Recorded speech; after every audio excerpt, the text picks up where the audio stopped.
虽然来看宝这里都是一边倒的情况，但咱乐宝根本不在乎，无所谓有没有人看自己，自己困了就睡，饿了就起来吃点东西，根本不在乎有没有人在看自己，自己受不受欢迎一点也不会影响自己的心情。乐宝阳光乐观的形象没有他过，而在今天，爱宝因为前2天的下班不积极，总是觉得自己有点对不住姨母。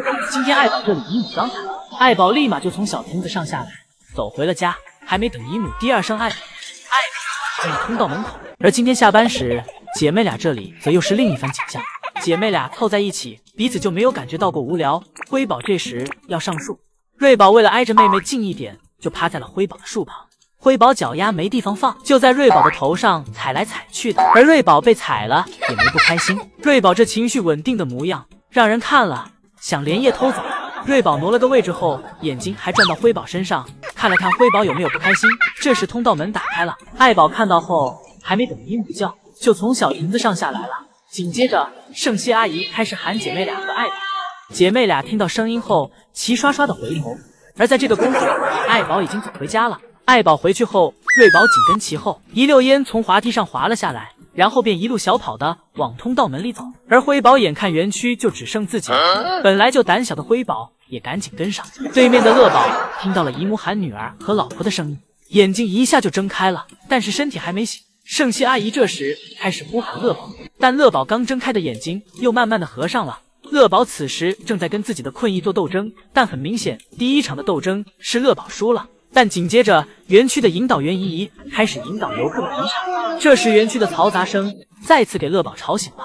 这次乐宝下班的功劳一半要归功于来看乐宝的姨姨。今天爱宝的生活又是悠闲的。早上，爱宝带着姐妹俩上班后，爱宝坐在小亭子上开启自己的早餐生活，而喜欢守在妈妈身边的辉宝则也坐在小亭子上，学着妈妈的样子吃着竹子。爱宝温馨的一天就此开启。辉宝现在虽然对竹子开始感兴趣了，但想吞咽竹子还是比较困难的。现在竹子对辉宝来说就像是口香糖，只是咀嚼一下它的味道。一会儿，辉宝感觉吃竹子比较无聊，便去到了姐姐身旁，和姐姐玩起了小树。辉宝则调皮地爬到了竹子枫林上。辉宝体重比较轻，在上面摇摇晃晃的，给窗外的姨姨们担心坏了，害怕辉宝下一秒就会掉下来。不过辉宝在感觉到枫林不稳定后，便开始往小树上爬。辉宝的这顿操作被姨姨们直夸好聪明啊！辉宝爬到小树上后，姨姨们便也放心了。而且辉宝的小尾巴上黑色素越来越少，到了几乎没有的程度了。而这也可以作为分辨辉宝和瑞宝的一个细节。姨姨们以后看到尾巴尖尖上没有黑色的元素的，便可以认定其为辉宝。就在辉宝在小树上翻来覆去时，瑞宝这边则爬上了福宝姐姐的大树。瑞宝的核心力量真是越来越强了。等姨姨第2次回来时，爱宝吃竹子的位置换到了小木床上，而姐妹俩则在妈妈身后打闹玩耍着。有妈妈在身边，姐妹俩安全感满满，既像是在玩，又像是在休息。等依依第3次再来时，母女3个都已经睡着了。辉宝这睡觉的姿势简直和爱宝一模一样，简直就是缩小版的爱宝。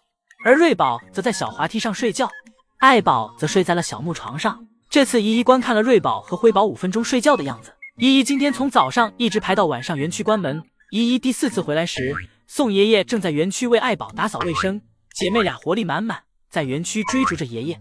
而等晚上下班时，则是将爷爷和宋爷爷一起来到园区打扫卫生，2个爷爷一人扛着一捧竹子先离开。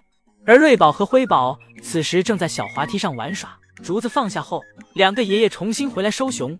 宋爷爷陪姐妹俩在小滑梯上玩耍着，而江爷爷则趁这功夫收拾了一下自己的油菜花丛。等江爷爷忙碌完，江爷爷和宋爷爷便一人抱着一只熊回家了，同时示意姨姨们，今天瑞宝和辉宝的营业时间结束了。直到看到瑞宝和辉宝在小泳池里玩水的样子，我才理解爷爷们为什么总说自己经常从瑞宝和辉宝身上看到福宝的影子，像是给福宝复制粘贴了2个出来。姐妹3个这玩水的样子，以及玩水后身上这脏兮兮的样子，一贯的挖眉风。除此之外，姐妹俩现在都开始向往室外园区的生活了，这和福宝小时候一模一样。如果将姐妹3个放在一起，姨姨们能分别出谁是谁来吗？而这周爷爷除了忙着整理陪福宝回国的事情以外，瑞宝辉宝这里爷爷也没有落下。爷爷对宝家的爱一直都是平等且均衡的，只不过等将爷爷陪福宝回国适应的那几天里，瑞宝和辉宝就只能交由宋爷爷和圣熙阿姨照顾了。而这周江爷爷还抽空记录了一下，瑞宝和辉宝在房间里的调皮样子。江爷爷早上来看瑞宝、辉宝，辉宝正忙着玩饮水盆里的水，像是已经吃饱饭了。而瑞宝这里正独自在爱宝怀里干饭。江爷爷看着瑞宝这背影，表示瑞宝有点像蜡笔小新。辉宝自己折腾了一会儿，走向了妈妈和姐姐。爷爷猜想是辉宝也饿了。瑞宝听到声音后回头望去，发现妹妹过来了。接下来瑞宝的动作细节建议纳入北影教材。瑞宝向外挪动了一下身子，表示妈妈这里已经没有空了，挤不下妹妹了。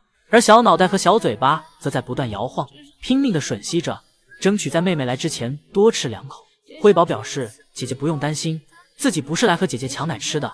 原来辉宝只是感觉无聊了，想和妈妈姐姐玩耍一会儿。辉宝扶着妈妈的身子爬到了妈妈的头上。辉宝这是在用一种很新颖的方式霸占着妈妈。辉宝3两下爬到了爱宝的头顶，但现在辉宝已经40、50斤了。爱宝表示太沉了，一侧身子给辉宝扔了下去。爱宝让辉宝老实一点，看看姐姐多么听话。但辉宝相比于吃奶更想玩耍，而爱宝这时则默默地看向了远处，心中再次默念轻声的。辉宝被妈妈训斥了一顿后，转头来到爷爷身边，开始折腾爷爷。淘气的辉宝试图抢夺爷爷的新手机，给手机镜头都弄反转了，这将爷爷可不干，因为这个手机还要带着去中国，方便和中国的专家交流福宝的事情。将爷爷牢牢抓着手机，将爷爷对辉宝讲的道理，但是有点对辉弹琴的意思。爷爷说爷爷的，辉宝则自己干自己的。辉宝正在用自己的小屁股和姨姨们打招呼，辉宝翘着小尾巴，不断的在独木桥上蹭来蹭去。这时江爷爷走了进来，江爷爷是来接替爱宝营业的。江爷爷拿着一根竹子充当扫把，为爱宝清理着小木床上的青团碎屑。而瑞宝此时正在小滑梯上睡觉，辉宝则迷迷糊糊的盯着爷爷。瑞宝一下被爷爷的声响吵醒了，江爷爷看到后上前安抚瑞宝。辉宝这时也凑了上来。辉宝一看到爷爷和姐姐玩就吃醋，辉宝表示要玩只能和自己玩。辉宝将瑞宝压在身上，想将瑞宝藏起来，而瑞宝此时困意正浓，根本不想搭理辉宝。趁姐妹俩在相互玩耍时，江爷爷来到南天宝前，对南天宝进行修复。辉宝看着爷爷对南天宝所做的一切，不知道辉宝会不会吃南天宝的醋。如果这样的话，南天宝可要遭老罪了。而与此同时的爱宝正在室外园区吃竹子。爱宝在室外园区待得越来越舒适了，不过没有乐宝吃竹子看起来自然。乐宝在自己这几百平的客厅里吃着竹子，财阀气质油然而生。一会儿将爷爷回房间取相机，之后又来到了园区，记录着辉宝玩耍的样子。辉宝反应过来后立马跑向爷爷。辉宝看着爷爷手里的相机，自己也想要玩。辉宝迈着大长腿想要爬到独木桥上抓爷爷。辉宝一下没有上去，但辉宝没有立马放弃，而是让自己休息了一下。辉宝蹬着独木桥的样子像是在展示自己的大长腿。辉宝休息完卖力一蹬，成功爬了上去。爬上去后辉宝表示这一下可给自己累坏了，他在独木桥上休息了起来。而这时爱宝也从室外玩完走了回来，将爷爷喊爱宝来小亭子上吃东西。小亭子上早已为爱宝放置了可口的胡萝卜，而江爷爷则默默地站在一旁记录着爱宝和姐妹俩的日常。每天记录一下宝家的成长过程已经成为了江爷爷的习惯。